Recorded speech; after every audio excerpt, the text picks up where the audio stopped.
Now, let me start this video off by saying I am a huge user of Autopilot. I log hundreds of miles every single week on Autopilot alone when I'm here in Pennsylvania on the Turnpike and on the Turnpike over in Jersey on the Atlantic City Expressway going down to the Jersey Shore. So I use Autopilot a lot. But notice I didn't say full self-driving. That's because I typically have full self-driving beta turned off and I'm just in auto steer, even though I spend the $200 every single month to have the full self-driving beta on my car. Really, the reason I'm still subscribed to the beta is so that I'm able to use auto lane change. That in itself is worth it for me to spend the $200 every month so that my car can change lanes for me when I press the turn stalk, when it's in Autopilot. But I just can't stand how strict full self-driving is when I'm on the highway. Like, I might look at my map or I might look at, the screen to change a song for 5 seconds and it beeps at me and it tells me to pay attention to the road. So then I find myself taking my car off full self-driving, do what I have to on the screen, and then put it back onto full self-driving. So that's why,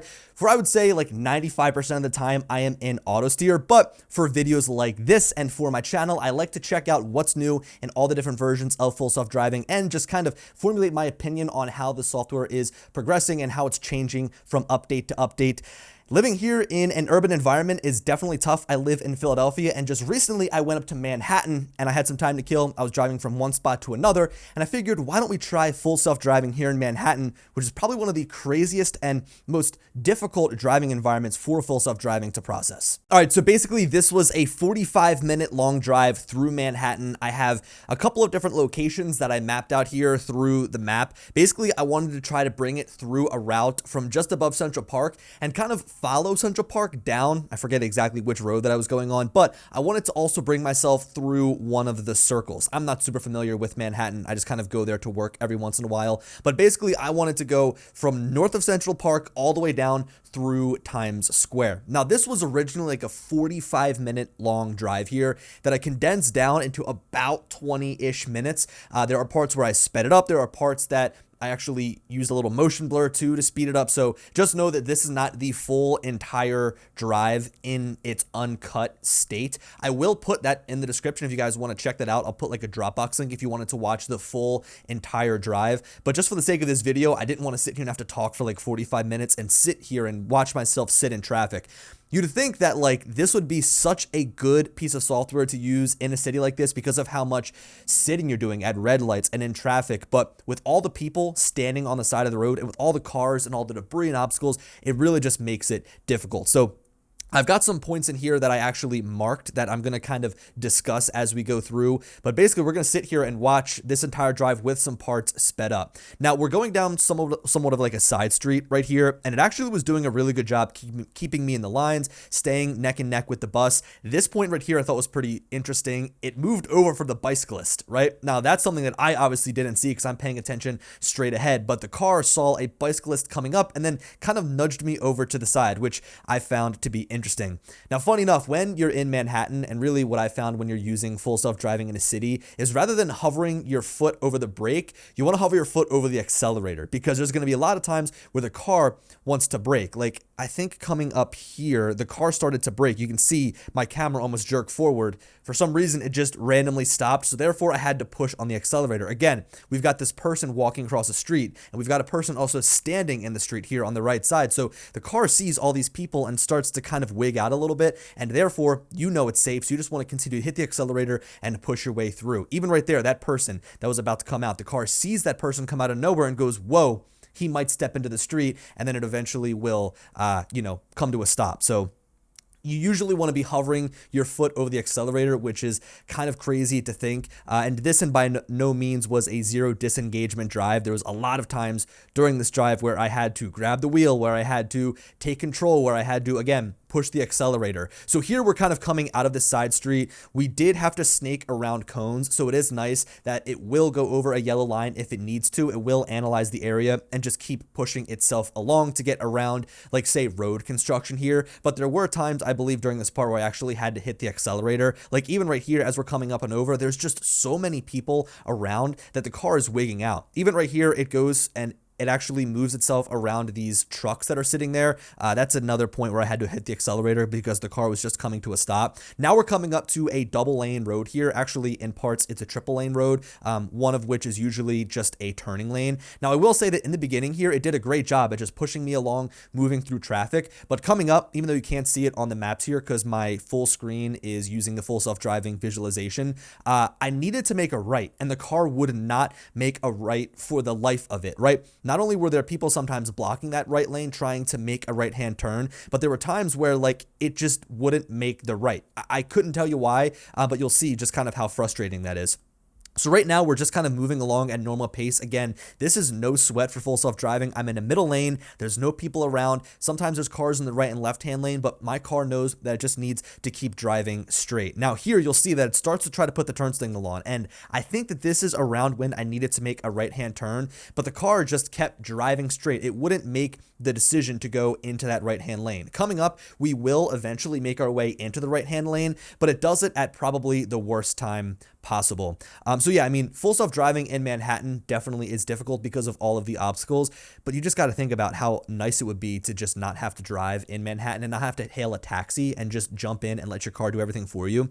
So again, we're trying to make a right-hand turn here. There's cars blocking this lane. Here, we should be able to just go and freely make that right-hand turn, but the car just decides to continue to drive forwards. Here, it eventually gets in the right-hand lane and says, okay, we'll make the right, but then it gets behind somebody that's putting their flashers on. So I need to take control. I need to put myself around them. And then I give the car a little bit of help by saying, hey, I will put you into the right-hand lane here, and I will tell you that you need to make this right-hand turn. Put on full self-driving, the car is going, it's snaking, and rather than make the right-hand turn, it just keeps going straight. So at this point in time, I've missed my turn like 4 or 5 times, 4 or 5 streets. I don't know why I continue to let the car try and make a right-hand turn on its own. You see I'm like drumming on my hand or on my thighs here because I'm waiting for it to do its thing. I do end up eventually getting stuck at a red light here. As we go through the drive here, there does become some more challenging situations, but really if you're driving up like say 5th or 6th Avenue, this is kind of what you're going to expect. Here is where again, we should have made a right-hand turn, but instead of making the actual right-hand turn, the car just put itself in the right-hand lane and then kept driving. So now I thought to myself, I'm like, okay, we're in the right-hand lane. We should be able to make the right, no problem whatsoever. It actually had a really easy turn here coming up as well. There's a truck that already went through or a van that already went through. Here we have just one person coming across, but the car decided to just keep driving forwards. In fact, it started veering me over to the right. So from here, I had to take control manually, and I pretty much had to make this right-hand turn myself because I think I ended up pulling the map up here in a second, but I actually missed my turn like 4 or 5 times over. So this was a road that I thought should have been relatively easy for full self-driving to handle. Oh, look, I actually end up giving it another shot, I think, here. So I put full self-driving back on. Yeah, look, you can see the map right now. I've missed my turn so many times over. I don't understand why, in this regard, I was giving my car another shot to redeem itself after it's missed so many times. This is something that should be relatively easy. The one thing that I'm happy about is it wasn't trying to turn me down roads that were a one-way only. Here, I think, again, it tries to make the turn on its own, and I just ended up taking over because it was going to miss that turn once again. So, again, I thought that this was going to be one of the easier parts, like driving down a, road that was basically straight, that I just needed to make a right-hand turn that it's able to do in any other time that I've tried, and it wasn't able to do it successfully. So I rerouted myself here. I pretty much got us going over directly towards Central Park, and then I really wanted to take us over to one of the circles to try and see what it would do at that roundabout, which I'll just give you a little spoiler here. It was basically a nightmare. So, I would say that in terms of full self-driving right now, a street like this in the city would work pretty well. I mean, it's basically just inching me along. Like I mentioned, though, it's very strict. So sometimes it will, beep at you if you look at the screen. If you're trying to change music, if you're doing anything while just sitting there like on your phone, it's going to beep at you. So it can be quite annoying. So even in this regard, I'd almost rather just throw auto steer on and let it inch me through the traffic. But there's just so much going on in New York City that it's hard for the car to really understand. Like even right now, there's so many people. These people on the right, I know as a human that the way that New Yorkers walk is they walk up to the very side of the sidewalk. Sometimes they stand in the street. They'll look at you and they'll let you go. But then if there's a opportunity for them to cut across, they will. Like that's just how New York is, right? Like New Yorkers, they'll cross if they can, and they'll kind of get right there and cross right after you go by. But the car is so sensitive to stuff like that that it's going to come come to a stop. Now, this is in another time where me as a human, I know that, hey, this taxi is probably stopping up here, so I should try to get around the person, but it's just going to continue to follow in this lane and cause me to sit behind the taxi. So there's a lot of things that I guess, driving in New York, you learn while you're just going through the city. Being there quite frequently, you just kind of learn the rules of the road, because there's going to be people that will be standing there in the street. There's going to be people that are, try to cross right in front of you. And you just know as a human how to deal with that, because you know how New Yorkers are. Now, this is another street where the same exact thing happened. I needed to make a right, and the car would not put me into the right-hand lane. It kept me right in the middle. Now, personally, I felt more comfortable being in the middle lane with full self-driving, because there weren't people beside me. There weren't, people trying to cross the street. It was a 3-lane road, so being in the middle is kind of where I thought that full self-driving was doing the best. I know that coming through here, there were a couple of times where I was hovering the accelerator and I was pushing down on it, just because it was so annoying how the car would try and brake. But again, there's a lot of time here where I'm just kind of sitting here and waiting for the light to change, waiting to go through traffic and things of that nature. Now, there are a lot of signs in New York that the car can't read yet. I guess, it's a good thing it didn't put me over into the right-hand lane here just yet, because this is a bus lane only. But again, there's a lot of signs that I think that need to be added, and a lot of things that need to be added into full self-driving that the car can see, so that it doesn't make any sort of wrong moves. I mean, sometimes you see on X, like there's times where the car will blow a stop sign. There's times where the car might not be able to read a one-way, right? And it'll go and turn down the road if there's not enough information from the map. Now, I wanted to cut through Central Park here. That was kind of my goal, and then bring me down to that circle. But spoiler alert, again, the car ended up just kind of missing my right-hand turn, which led me to have to go around Central Park, which really wasn't the end of the world. But just look here. I mean, look at how much is going on. You've got the box truck sitting on the left. You've got the people riding their bike in the right-hand lane. You've got traffic in front of you that's coming to a stop. This was another point right here where I think that I had to hit the accelerator, because it saw the biker starting to come over. And it's great that, yes, the car is going to be safe. It's not going to hit that biker, but you see, it's kind of putting me over into the left-hand lane here as well. And then you've got the car in front of me cutting me off. So these are all things that I, as a human, would be able to be like, oh, let me just adjust for this. Let me do this. Let me, kind of move my car a little bit to the left. But full self-driving is just so strict. Now, right here is where I needed to make the right, and it should have just popped me over right into this lane right behind the car. And it kind of tried to do this, but then it said, no, I don't have enough room, and it kept me sitting here. So right now, I'm like sitting almost cockeyed in the middle of the lane. It didn't bring me into the right-hand lane to make a right-hand turn, and it just kept bringing me straight. So again, for like the 10th time, it missed a right-hand turn. It kind of seemed like a total mess there on the right side anyway, so I wasn't all that bummed out about it.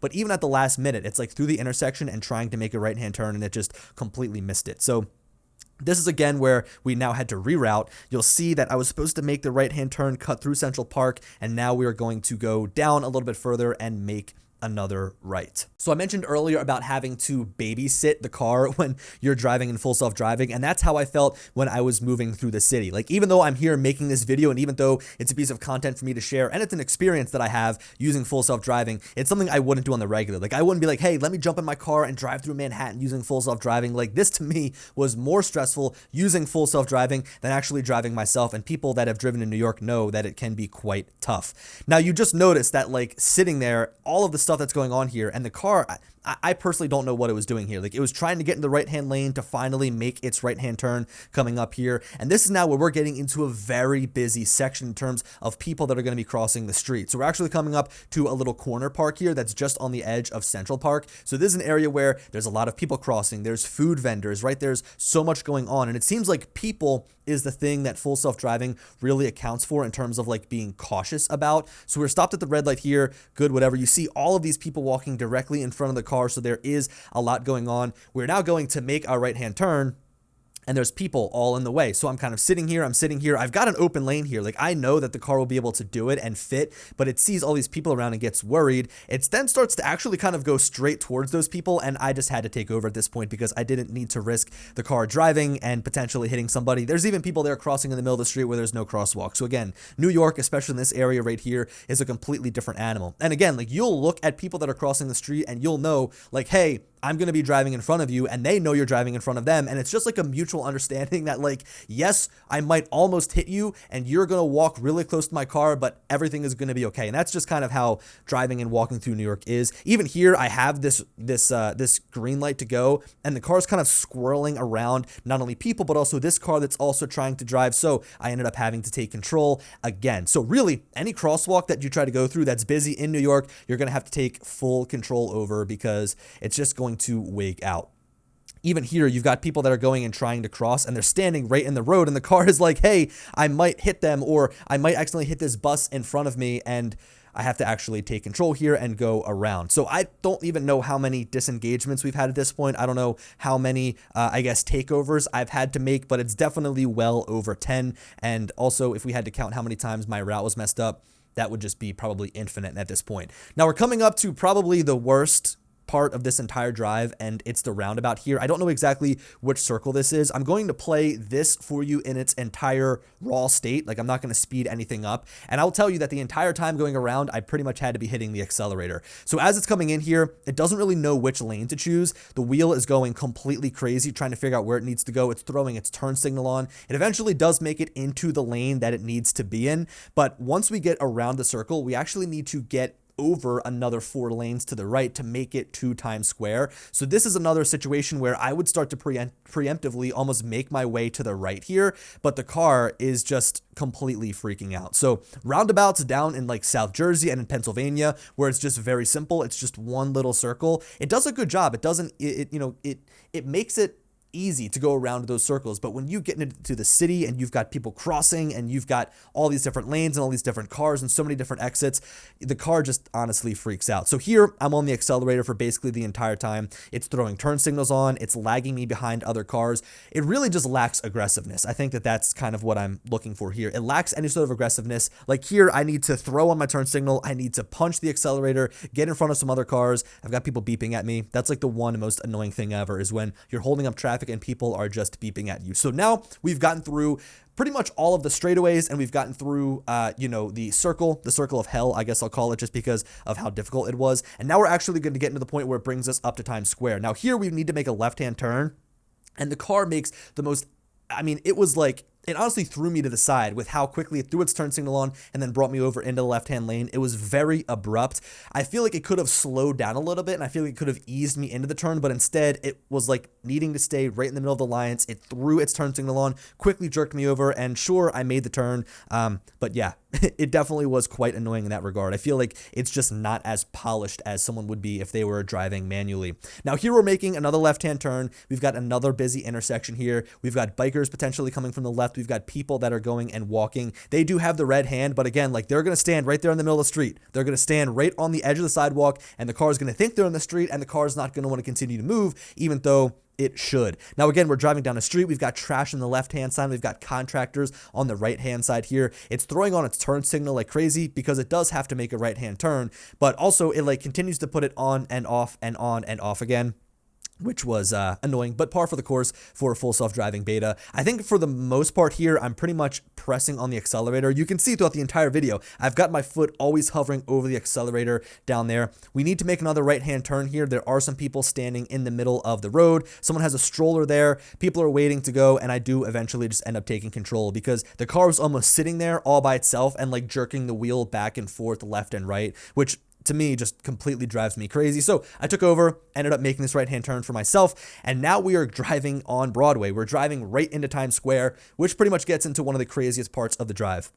We've got ambulances, we've got people, and there is going to be a good amount of speeding up going on here because a lot of this drive is just sitting here in traffic. I will say that for the most part, it did okay, right? Like during this part right here where it's just moving me down the road, it does a good job. You see a little bit of road rage in front of me here. This white car in the taxi, the white van, he's trying to get around like crazy. I know it's sped up, but he's trying to get around to catch back up to that taxi.